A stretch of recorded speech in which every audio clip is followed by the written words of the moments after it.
দেশের বিভিন্ন আদালতে দিন দিন মামলা বা মোকদ্দমার সংখ্যা বেড়েই চলেছে। তো এই পরিস্থিতি থেকে পরিত্রাণ পাওয়ার জন্য সরকার সম্প্রতি একটি উদ্যোগ গ্রহণ করেছে।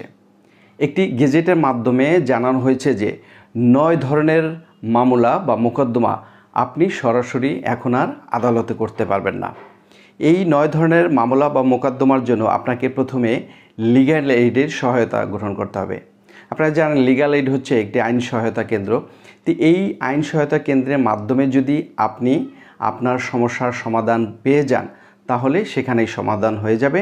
আর যদি সমাধান না পান বা সমাধান না হয়, সমঝোতা না হয়, সেক্ষেত্রে আপনি পরবর্তী ধাপ হিসাবে আদালতে মামলা বা মোকদ্দমাটি করতে পারবেন। তো এই 9 ধরনের মামলা বা মোকদ্দমা কি কি চলুন জেনে আসি। এর মধ্যে প্রথমে রয়েছে পারিবারিক আদালত মামলা, অর্থাৎ পারিবারিক আদালতে যে ধরনের মামলা বা মোকদ্দমা করা হয় সেই মোকদ্দমাগুলোর জন্য আপনাকে প্রথমে লিগ্যাল এইডের সহায়তা গ্রহণ করতে হবে। তার মধ্যে যেমন রয়েছে বিবাহ বিচ্ছেদ, দাম্পত্য কলহ বা শিশু সন্তানের অভিভাবকত্ব নিয়ে যেই মতভেদ রয়েছে, এই বিষয়গুলো আপনাকে লিগ্যাল এইডের মাধ্যমে সমঝোতা করতে হবে বা সমাধান চাইতে হবে।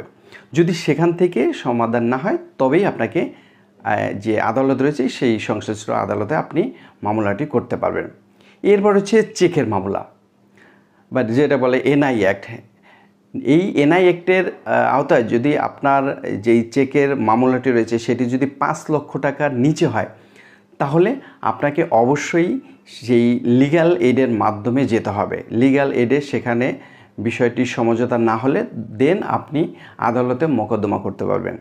আর যদি 5 লাখ টাকার উপর হয় সেক্ষেত্রে আপনি সরাসরি আদালতে মামলা বা মোকদ্দমাটি করতে পারবেন। এরপর হচ্ছে নারী নির্যাতনের মামলা। নারী নির্যাতনের মামলার মধ্যে আবার কিছু রকমভেদ রয়েছে, যেমন সাধারণ জখম। কেউ যদি মারামারি করে যে নারী নির্যাতনের মামলা হয় সেটা যদি সাধারণ জখম হয় সেক্ষেত্রে আপনাকে অবশ্যই সেই লিগ্যাল এইডের মাধ্যমে যেতে হবে। আর যদি গুরুতর আঘাত হয় সেক্ষেত্রে আপনি সরাসরি আদালতে মামলাটি করতে পারবেন। এরপর হচ্ছে যৌতুক মামলা। যৌতুক মামলার মধ্যে রয়েছে যেমন যৌতুক আদান প্রদান, অর্থাৎ 3 ধারা ও 4 ধারায় যদি কোনো ঘটনা সংঘটিত হয় তাহলে আপনাকে প্রথমেই সেই লিগ্যাল এইডের মাধ্যমে যেতে হবে। লিগ্যাল এইডের সমঝোতা না হলে তখন আপনি আদালতে মামলাটি করতে পারবেন। এরপর রয়েছে সম্পত্তি বন্টন।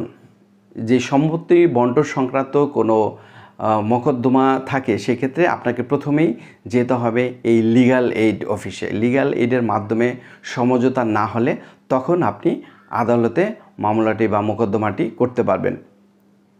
এরপর হচ্ছে অগ্রক্রয় মামলা। অগ্রক্রয় যেটা আমরাকে বলি প্রিয়াম্পশন।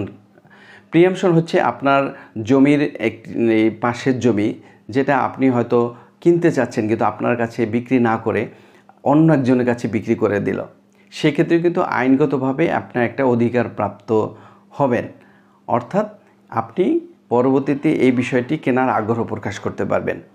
এখন এই ধরনের মোকদ্দমা যদি হয় সেক্ষেত্রে আপনাকে অবশ্যই প্রথমে লিগ্যাল এইডে যেতে হবে। লিগ্যাল এইডের মাধ্যমে বিষয়টি যদি সমঝোতা না হয় তখন আপনি সংশ্লিষ্ট আদালতে মোকদ্দমাটি করতে পারবেন।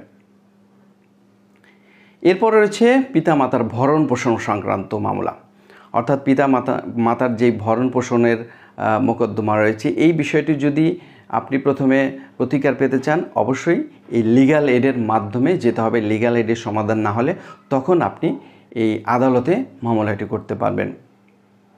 এরপর হচ্ছে বাড়ি ভাড়া নিয়ন্ত্রণ আইন, অর্থাৎ বাড়ি ভাড়া সংক্রান্ত কোনো মোকদ্দমা যদি থাকে বা মামলা থাকে সেক্ষেত্রে আপনি আদালতে না গিয়ে প্রথমে এই লিগ্যাল এইডের মাধ্যমে বিষয়টি সমঝোতা করার চেষ্টা করবেন।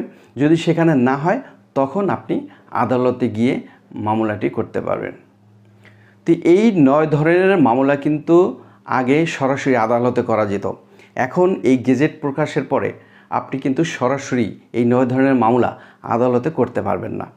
এই জন্য আপনাকে এই লিগ্যাল এইড অফিসে গিয়ে বিষয়টি সমঝোতা করতে হবে। যদি সমঝোতা না হয় তখন আপনি সংশ্লিষ্ট আদালতে গিয়ে মামলা বা মোকদ্দমাটি দায়ের করতে পারবেন। তো ভিউয়ার্স, এই ছিল আজকের উপস্থাপনা। পরবর্তীতে এ ধরনের ভিডিও নিয়ে আবারও উপস্থিত হব। টিল দেন, আল্লাহ হাফেজ।